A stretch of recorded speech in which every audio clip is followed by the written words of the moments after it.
પાણી આપણા જીવન માટે કેટલું જરૂરી છે.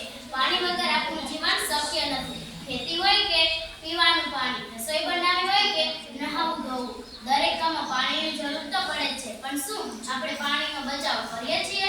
ઘણીવાર આપણે જોઈએ છીએ કે નળ ખુલ્લા રહી જાય છે, નહાતી વખતે કે બ્રશ કરતી વખતે કેટલું પાણી વહી જાય છે, વાસણ ધોતી વખતે જરૂર કરતાં વધુ પાણીનો ઉપયોગ થાય છે. આ નાની નાની ભૂલોને કારણે આજે ઘણું પાણી વેડફાઈ જાય છે. પાણી બચાવવા માટે આપણે શું કરવું જોઈએ? નળ બંધ રાખવો જોઈએ. બ્રશ કરીએ ત્યારે પણ નળ બંધ રાખવો જોઈએ.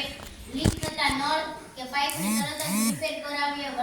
વરસાદના પાણીનો સંગ્રહ કરીએ. પાણી બચાવવું એ આપણા સૌની જવાબદારી છે. જો આજે આપણે પાણી બચાવીશું તો આવનારી પેઢીને પણ શુદ્ધ પાણી મળી રહેશે. યાદ રાખો, જળ એ જ જીવન છે. ચાલો આપણે સૌ સંકલ્પ